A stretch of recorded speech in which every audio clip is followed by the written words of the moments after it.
Bismillahirrahmanirrahim. Assalamualaikum warahmatullahi wabarakatuh, Bapak Ibu. Eee, Hari ini saya akan jelaskan bagaimana cara menggunakan Google Classroom. Barangkali ada yang belum bisa ya, kalau yang sudah bisa silahkan skip saja. Nah, sekarang misalnya ada yang belum tahu cara menggunakan Google Classroom, saya kasih tahu dulu Google Classroom itu sebuah fasilitas dari Google untuk memudahkan guru-guru dalam memberikan pembelajaran jarak jauh. Jadi untuk situasi seperti sekarang, sedang ada wabah corona di mana-mana, kita, harus belajar dari rumah, tapi bagaimana caranya supaya, si pelajaran itu tetap terkejar oleh anak-anak.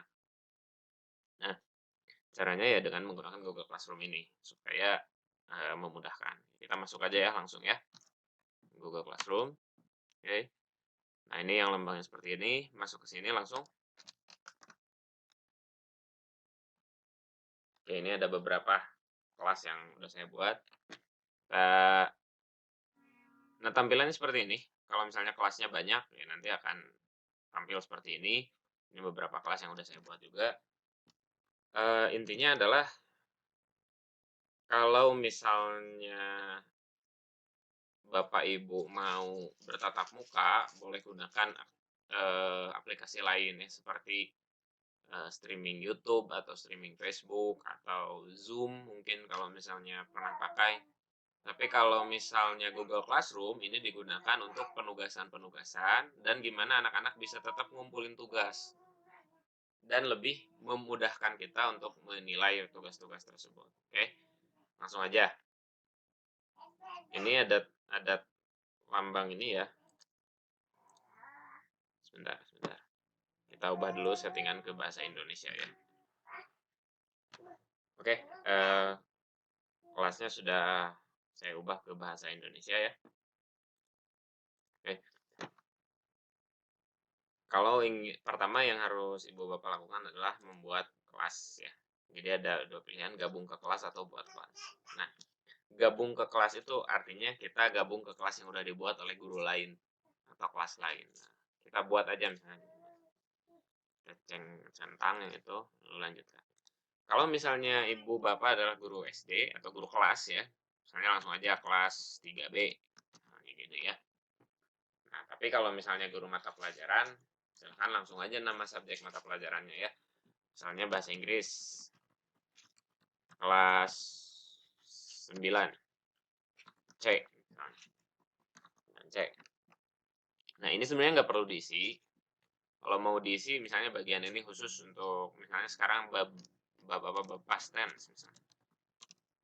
Terus ini sebenarnya biasanya gini orang nulisnya.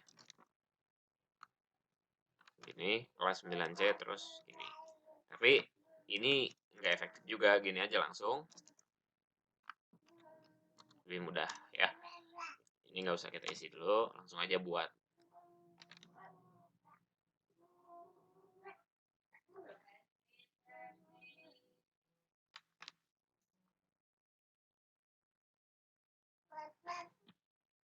Nah, sudah ini tampilannya kayak begini. Ada forum, tugas kelas, anggota, dan nilai. Ya, ini ini bahasa Inggris kan. Terus perhatikan ini. Nah, ini adalah ada kode unik. Ini adalah kode kelas kita. Nah, supaya para murid bisa masuk ke sini, kita gunakan ya mereka perlu memasukkan kode kelas. Misal, saya kasih contoh kayak gini ya. Kita balik ke dashboard utama. Ini tampilan ya. Misal kita mau gabung ke kelas orang lain. Nah, kita harus masukkan kode kelas. Begitu juga kalau orang lain mau gabung ke kelas kita. Makanya hanya kita yang punya kode kelasnya, jadi kita harus kasih ke mereka yang mau masuk. Kita masuk lagi ke kelas kita. Oke. Ini di sini ada, kalau kita mau ngasih pengumuman, ini kelasnya, ini tugas. Kita masuk dulu ke sini ke anggota. Oke. Gimana caranya biar para murid masuk? Ini guru, kalau misalnya gurunya lebih dari satu, ini boleh masukkan. Email si guru tersebut, masukkan, lalu undang. Begitu juga dengan siswa. Siswa masukkan. Nah, ke sini, tak. Kasih aja semuanya. Oke. Tapi kalau siswanya ada 30 sampai 40 kan lama masukin satu-satu. Nah, makanya tadi kita bisa pakai kode kelas. Jadi minta mereka masuk ke Google Classroom-nya langsung, terus kasih kode ini, ya. Atau misalnya kita back dulu ke sini, kita kasih link ini. Link ini di-copy, kasih ke grup WA misalnya atau ke KM-nya, terus kasih juga dia kode kelasnya. Nanti dia tinggal klik akan terhubung ke sini dan harus masukin kode, tinggal masukin yang ini. Oke, dia akan masuk ke tampilan murid. Mereka akan ada di sini banyak, ya. Oke. Nah, sekarang ke bagian oke, di sini dulu. Misalnya kita mau ngasih pengumuman. Nah, pengumumannya misalnya pelajari bab 3 tentang past tense. Halaman sekian. 200 lah ya gitu. Lalu kita post langsung.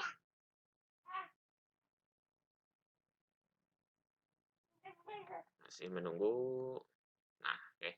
Udah ada. Nanti semua murid atau semua siapapun yang tergabung di kelas ini akan bisa melihat pengumuman ini. Oke. Sekarang masuk ke sini, ke tugas ya. Nah, di sini intinya Google Classroom itu. Jadi setiap kita membuat tugas dan kita menugaskan ini untuk semua murid, maka akan muncul email di handphone mereka masing-masing pemberitahuan tentang ada tugas baru. Atau misalnya kita hanya ingin ngasih tugas untuk beberapa orang saja. Nah, itu juga bisa dengan cara ini. Oke, kita buat. Ini ada beberapa pilihan, ada tugas, kuis, pertanyaan, materi ya. Kalau mau ngirim materi tertentu misalnya e-book atau misalnya link YouTube dan semacamnya bisa di sini. Misalnya kita masuk ke tugas dulu. Oke. Tugas misalnya judulnya kalimat past tense misalnya. Oke. Nah, petunjuknya kita kasih yang jelas. Misalnya buatlah sebuah kalimat jangan sebuah dong. Berapa ya? Misalnya 20 kalimat past tense dikumpulkan dalam bentuk file Microsoft Word. Nah, nanti jadi mereka para murid itu akan ngupload tugas ini dalam bentuk Microsoft Word. Oke. Dalam tampilan murid itu akan ada file tempat nguploadnya. Terus ini untuk semua siswa. Kalau misalnya siswanya udah ada, ini kita bisa milih untuk beberapa saja. Ini kita conteng. Ini memang nggak ada lagi ya pilihan. Poinnya kita kasih 100, misalnya yang banyak, yang benar semua. Deadline ya, kita kasih deadline. Ini deadline ya. Misalnya kapan? Deadline-nya Senin misalnya, tanggal 23 jam 12 malam. Oke. Kita sudah tetapkan begini. Rubrik ini untuk ngasih penilaian, tapi kalaupun enggak apa-apa. Ini file untuk misalnya kalau kita mau ngasih soal. Misalnya isian berikut. Nah, ini soalnya suruh mereka download sendiri, boleh. Ya. Nah, terus ini setelah ini bisa langsung ditugaskan atau misalnya kita mau buat besok. Nah, jadwalkan aja. Misalnya nanti uploadnya ini biar mereka dapat baca emailnya hari Sabtu misalnya. Jadwalkan. Misalnya ini kita mau sekarang aja, udah tugaskan aja. Tak. So. Nah, udah ada kan di sini. Yang jelas, buatlah 20 kalimat persen dikumpulkan dalam bentuk file tersebut. Oke. Nanti murid akan melihat pengumuman ini. Nah, ini udah ada tugasnya. Mereka akan ngeklik di sini dan mereka akan upload. Nanti mereka akan upload di sini. Saya kasih contoh ya. Nah, oke, kita kasih contoh ya. Misalnya kita masuk lagi, oh ternyata udah ada yang masuk. Saya terjadi akun yang lain, nggak apa-apa. Misal kita buka.